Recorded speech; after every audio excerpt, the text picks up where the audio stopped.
Unang-una sa lahat, nais kong pasalamatan ang Panginoon sa lahat ng paggabay at biyayang ibinigay niya sa akin. Pinasasalamatan ko rin ang aking pamilya sa lahat ng suportang kanilang ibinahagi. Sa aking mga kaibigan at kaklase naman, salamat sa lahat ng ating pagsasama sa hirap at ginhawa. At sa aking mga guro, salamat sa edukasyon. Kamakailan lang, napansin ko na unti-unti nagiging mas makulit ang aking makababatang kapatid. Parating na akong hinihinga ng mga sagot sa mga tanong na halata naman ko ano ang sagot.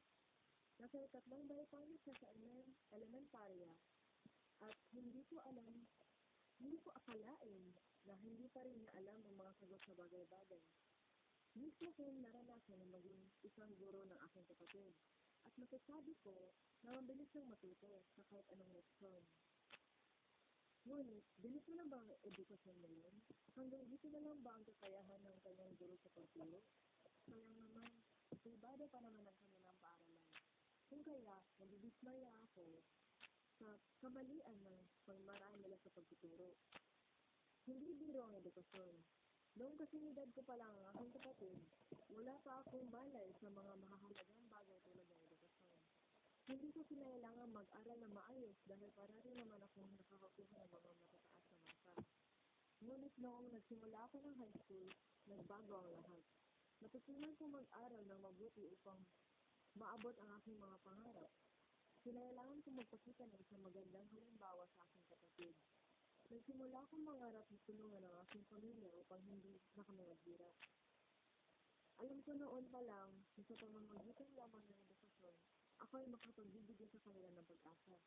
Parati kong sinasabihan ng nanay ko na hindi naman ako kailangan maging honor dahil hindi naman talaga kakailanganin. Sinuportahan ako ng aking pamilya lalo na sa panahon na gusto ko nang maghimbo ng pag-aaral.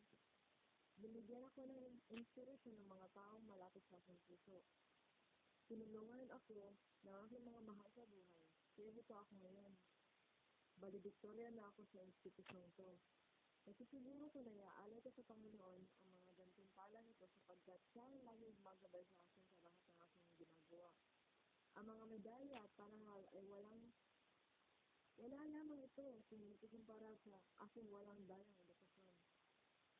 Sa nalalapit na hinaharap, ipag-aaral ko ang aking kapatid sa isang paaralan kung saan matututo siya ng maayos.